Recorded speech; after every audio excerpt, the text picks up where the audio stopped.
Part 3, How to Build an Atomic Bomb.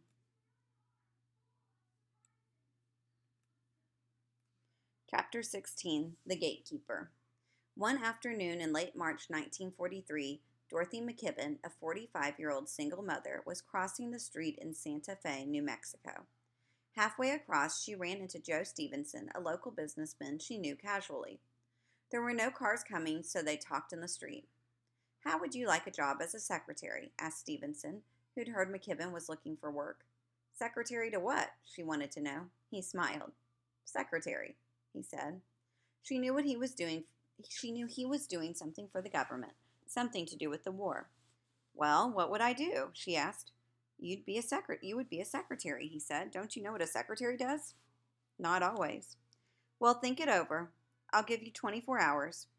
Intrigued, McKibben agreed to meet her potential employer the next day in the lobby of La Fonda, the nicest hotel in town. She was standing there waiting when she saw a man enter. He wore a trench coat. He had wiry black hair and bright blue eyes. He strode directly to her and introduced himself as Mr. Bradley. Then he fired quick questions about her background, her skills, her knowledge in Santa Fe. As she answered, he leaned forward and stared intensely at her. "I never met a person with a magnetism that hit you so fast and so completely," she said. She had no idea who this man was or what he was doing in town. She didn't care. "I knew anything he was connected with would be alive," she said. "I thought to be associated with that person, whoever he was, would be simply great." She took the job. When she reported for work the next day, the man was waiting for her. Only when they got inside and closed the door did he tell her that his real name was Robert Oppenheimer. A week later, confused scientists began showing up in Santa Fe, wandering the streets holding a letter that read, "Go to 109 East Palace Avenue, Santa Fe, New Mexico. There you will find out how to complete your trip." Friendly locals directed the strangers to an ancient wrought iron gate that opened onto a courtyard built by Spanish settlers in the 1600s. In one of the buildings surrounding the courtyard was a door marked with the number 109. When the newcomers knocked, they were greeted by Dorothy McKibben, the gatekeeper, as she quickly became known. They arrived breathless and sleepless and haggard, tired from riding on trains that were slow, she remembered. The new members were tense with expectancy and curiosity. Those were the ones who found the address. McKibben often got calls from nearby drugstores that began, "There is a party here who is lost." She'd say, "Send him over right away." In a small office crammed with desks and boxes, McKibben wrote out security passes for the scientists. She told them that from now on their mailing address was Post Office Box 1663, Santa Fe, New Mexico. To avoid drawing attention to the arrival of so many scientists, she cautioned them never to refer to each other as doctor or professor while in town. Then she gave them directions to Los Alamos. Scientists continue arriving throughout April. The office was a madhouse, said McKibben. Famous physicists were given code names. Enrico Fermi, for example, was supposed to tell people his name was Henry Farmer. But Fermi had a hard time remembering his new name and felt absurd pronouncing it with his thick Italian accent. Like Fermi, much of Oppenheimer's scientific dream team was European, many of them Jews who had escaped from Hitler.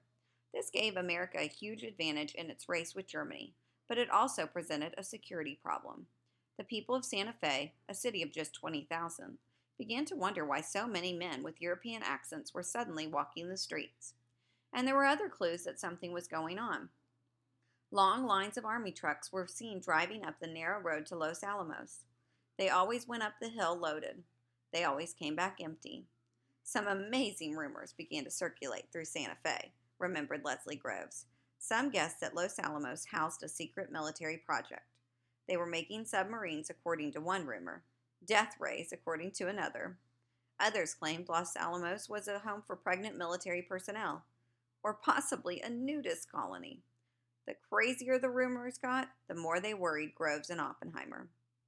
Up on the hill, as Los Alamos began known to its residents, Oppenheimer asked Charlotte Serber to step into his office. He needed her to help, he told her. Charlotte was married to Robert Serber, the physicist and former student who'd become Oppenheimer's right-hand man the year before. Oppenheimer knew Robert and Charlotte well. He trusted them completely. The rumors in Santa Fe were getting wilder and wilder, Oppenheimer told Serber. The danger was that sooner or later someone might stumble onto the truth, and the story could spread. And if the Germans learned how seriously the Americans were working on an atomic bomb, they'd surely double their own efforts. Oppenheimer's solution was to plant a false but believable story about what was happening at Los Alamos. Therefore, he told Serber, for Santa Fe purposes, we are making an electric rocket. Charlotte Serber was unsure what this had to do with her. Go to Santa Fe, Oppenheimer continued. Talk. Talk too much. Talk as if you had too many drinks. Get people to eavesdrop. Say a number of things about us that you are not supposed to. Finally, I don't care how you manage it.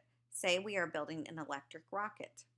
Charlotte explained the mission to her husband, and they drove from Los Alamos to Santa Fe. They walked into the bar at La Fonda at about 9 p.m., sat at a table, and ordered drinks. Our conversation was singularly dull as we wondered how to bring electric rockets into it, Charlotte recalled. We told little stories about Los Alamos, mentioning the forbidden name boldly and loudly, but no ears cocked in our direction. Unable to attract attention, they walked down the street to Joe King's Blue Ribbon Bar, which Robert described as jumping, jammed, and crowded. A young man immediately approached Charlotte, bowed, and asked her to dance. She agreed. While they danced, she got the conversation started by asking if he lived in Santa Fe. Yes, he said. What do you do? She asked. Nothing. How come you're not in the service?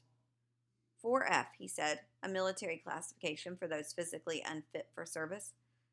Want to get a job on a ranch. We're up at Los Alamos, she said, steering toward the target. Uh-huh. It's a quiet place, don't you think? She asked. So mysterious and secret. Yeah, he shrugged. You know, I sure want to run a ranch someday. But what do you suppose they're doing at Los Alamos? I don't know, he said.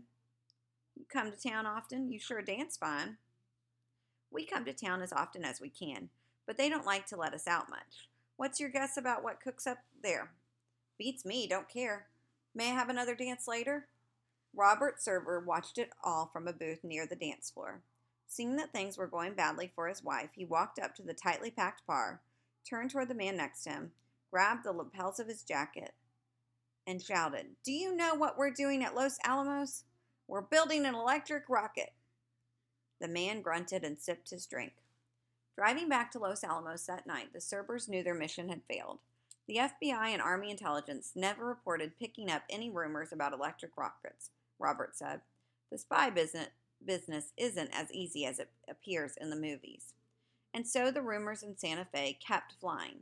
Something big was obviously going on, and the locals wondered if jobs might be available. Almost every day, someone knocked on the door at 109 East Palace and asked Dorothy McKibben for work on the new government project in town. I can't understand wherever you got that idea, said the smiling gatekeeper. There's nothing of that sort in Santa Fe that we know of.